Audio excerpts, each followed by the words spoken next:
Tight, watch left. Tight, watch left. Hurry up, here we go. McCown going to hand this one off to Powell. And he's going to be stopped here on this first play as he gets it to the line of scrimmage and no more. No gain on the play there, second down. So nothing there that time, and maybe you need to look to the O-line. They weren't able to create any space.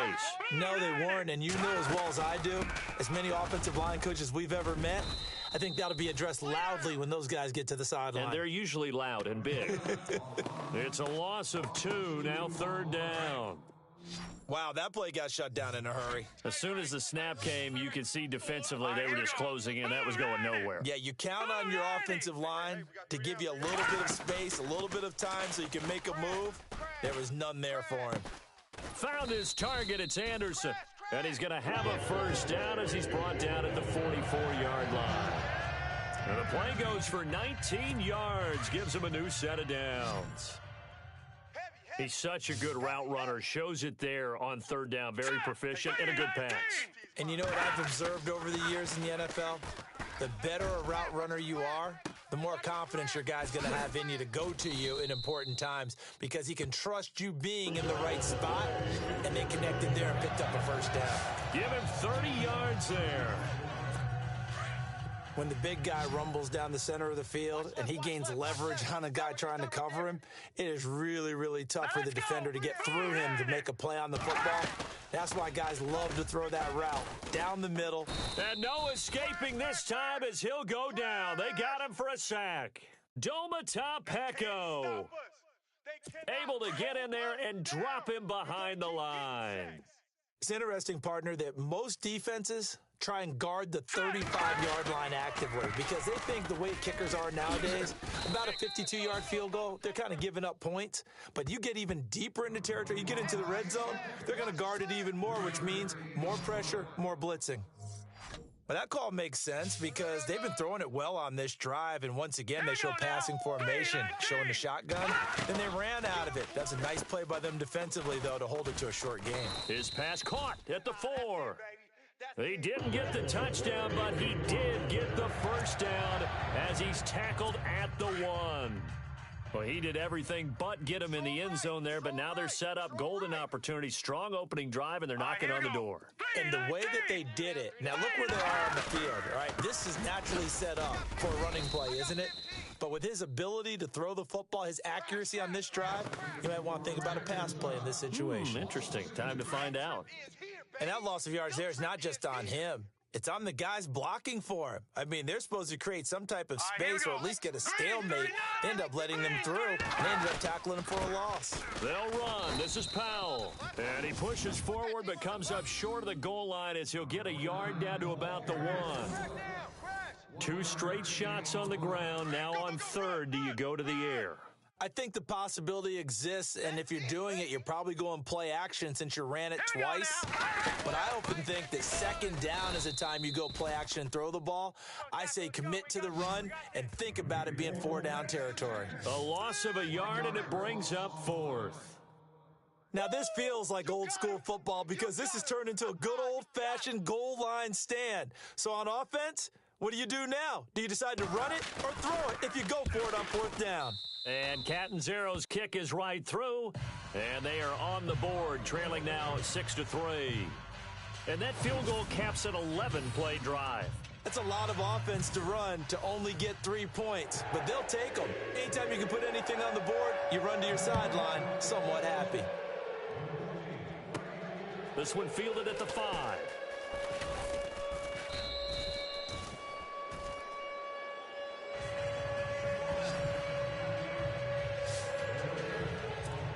I want to give a hat tip real quick, Charles, to J.J. Watt before the possession switches here. Walter Payton, NFL Man of the Year, and they totaled up how much he helped raise for hurricane relief, $37 million. Incredible. Hurricane Harvey, which really... It's caught inside the 25.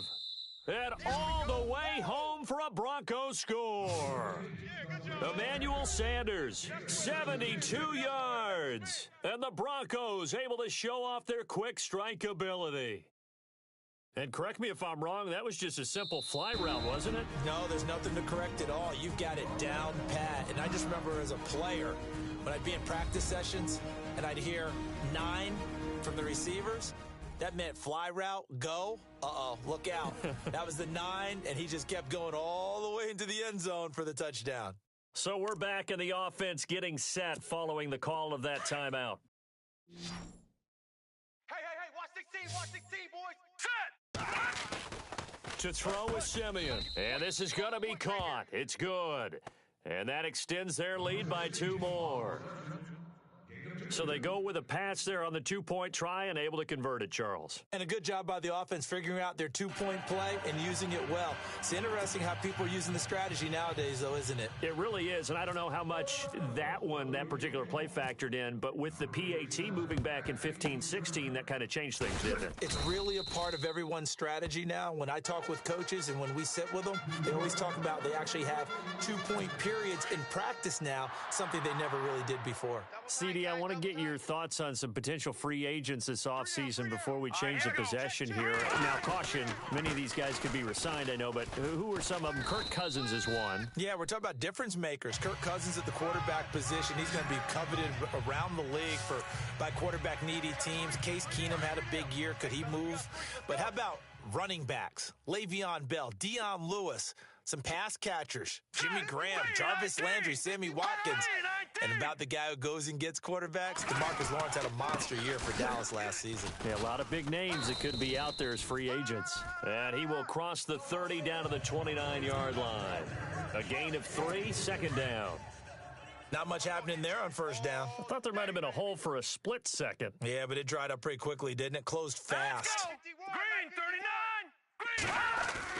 McCown throwing on second. Caught, Safarian Jenkins, right side. And inside the 20 before he's brought down. It'll go as a gain of 11 and a Jets first down. And after that completion, you can understand why so many teams in the league are emphasizing speed on defense at every position. The tight ends have created so many tough matchups now. If you can't run with a tight end as a linebacker, this is going to be the result every time. Another nice gain, 13 yards that time, and another first down. Double tight. Set! 3-19. Here's McCown.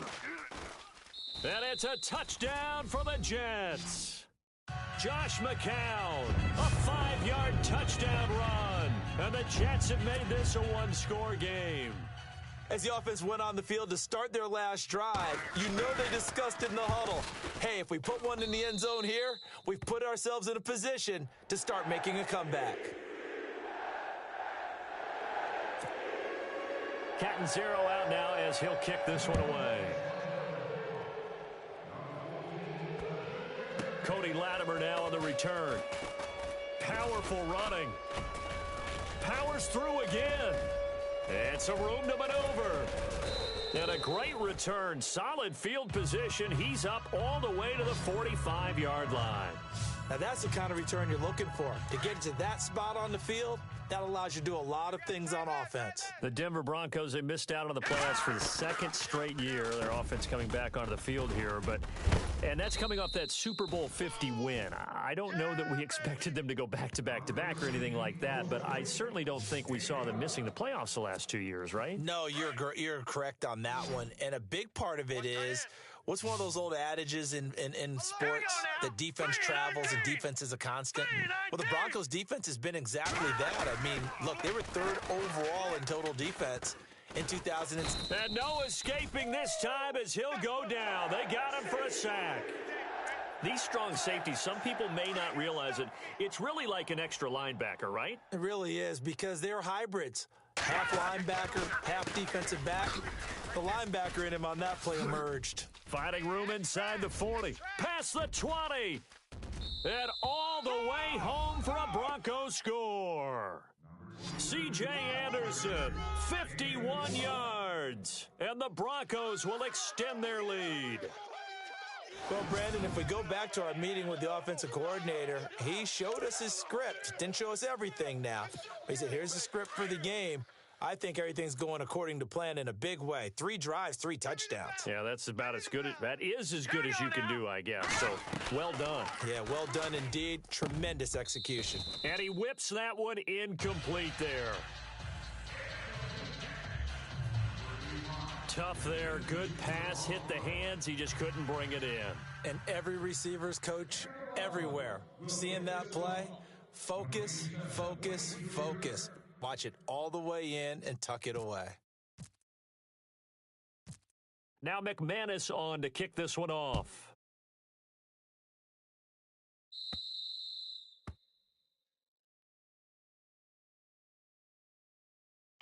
Free kick.